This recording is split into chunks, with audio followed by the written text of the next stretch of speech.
18 से 30 करोड़ की Rolls Royce car लेकर आया हूँ, नहीं उठ रहा है। इससे कह रहा हूँ कि तेरे लिए दुबई में एक शानदार फ्लैट मैंने लिया है, चल, वो नहीं उठ रहा है। सारी जिंदगी तो ये गाड़ी बंगला ऐश और इशरत में रहा, अब क्यों नहीं उठ रहा? इसलिए कि इसके पास जिंदगी नहीं है, तुम्हारे पास है। इसका इस्तेमाल करो, जिंदगी के करिश्मों को महसूस करो, हाथ लगाओ सीने को। धड़क रहा है ना? 86,400 मरतबा धड़कता है एक दिन में। और मजे की बात यह है कि हर धड़कन फ्री है, हर धड़कन जिंदगी है। अगर तुम्हें कहा जाए कि तुम्हारी 3 धड़कनें स्किप कर देते हैं तो तुम्हारे पैरों तले जमीन खिसक जाएगी, तुम्हारे पैरों में गिर जाएगा कि ना जी ना, स्किप ना कराओ। आप टोटल पैकेज देखें कि जो लंग्स, ये गुर्दे, ये फेफड़े 11,000 लीटर हवा रोजाना अंदर लेकर जाते हैं। ये गुर्दे जो एक मुट्ठी में आ जाते हैं 140 लीटर खून रोजाना फिल्टर करते हैं। ये आंखें 576 मेगापिक्सल पर काम करती हैं। आपका आईफोन 24 मेगापिक्सल का है। ये स्किन पहली लाइन ऑफ डिफेंस है आपकी। और ये ब्रेन 86 बिलियन न्यूरॉन्स का स्ट्रक्चर है। जब हम मुस्कुराते हैं ना तो इलेक्ट्रिक सर्किट सिग्नल्स पैदा होते हैं। अगर एक सिग्नल्स पैदा ना हो तो मिर्गी का दौरा पड़ जाएगा।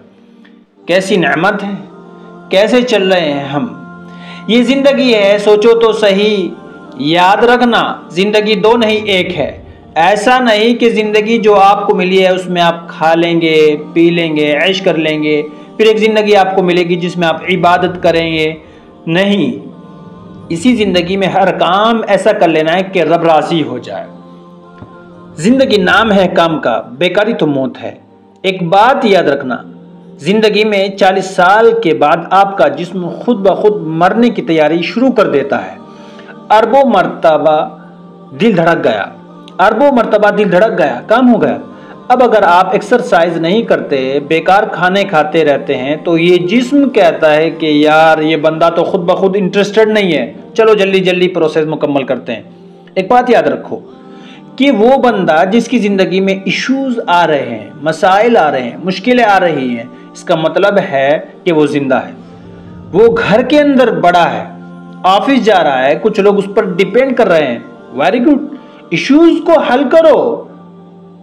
और वो बंदा जिसकी ज़िंदगी में कोई इश्यूज नहीं आ रहे, उसका मतलब है कि वो मर चुका है।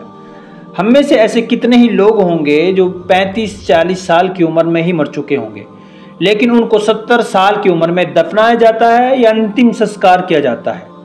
खा रहे हैं, सांस ले रहे हैं, जी रहे हैं, लेकिन जिंदगी नहीं है उनके अंदर, सोच नहीं है उनके अंदर, गोल नहीं है, हरकत नहीं है। उनको देखकर कोई इंस्पायर नहीं होता, बस घूम फिर रहे हैं।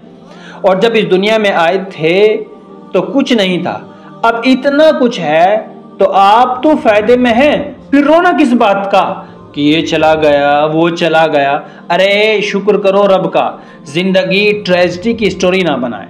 जिंदगी में एहसास की मिठास बनाए रखें, डर पर काबू रखें। अफ्रीका के जंगल की एक कहानी है कि टूरिस्ट गए थे, शेरों के बीच सफारी कर रहे थे।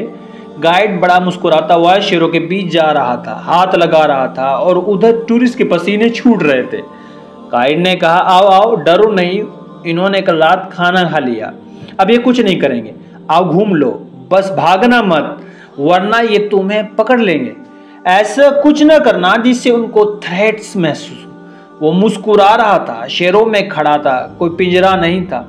वो जो बंदा था उसने कहा, मैंने यहाँ एक बात सीखी है कि हमारी जिंदगी भी तो ऐसी ही है। ये दुनिया भी एक जंगल है, शैतान है, ख्वाहिशें हैं, नफ्स है, दुनिया है। तो अब यहाँ तुम्हें किस तरह रहना है?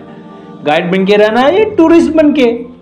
दूसरों को सिखाना है कि शेरों से मुकाबला कैसे करना है या शेरों से डरते ही रहना है? अगर तुमने एजुकेशन ली है, ट्रेनिंग ली है, तुम्हारे अंदर जज्बा है, तो तुम मुस्कुरा कर शेरों को देखोगे और दूसरों को उनसे बचाओगे। तुम ही गिरे हुए तबाह हो तब क्या कर सकते हो? आप बहुत से काम करते हैं, लेकिन नौजवानों को चाहिए कि किसी एक खास काम पर फोकस जरूर करें। टाइम को इन्वेस्ट करना सीखे, वेस्ट नहीं। टाइम गुजर रहा है मुसलसल, हम अमृत पीकर नहीं आए हैं कि हम हमेशा रहेंगे। सबसे कामयाब आदमी भी कह रहा है कि वक्त कीमती है, क्योंकि उसने इसी से कामयाबी पाई है। और नाकाम शख्स भी कह रहा है क्योंकि उसने वक्त की मार झेली है और उसी से सबक लिया है। यकीन जानो, वक्त ख़त्म हो रहा है, वक्त ख़त्म हो जाएगा। ये बहुत कीमती है। कुछ करें, सोचें दोस्तों।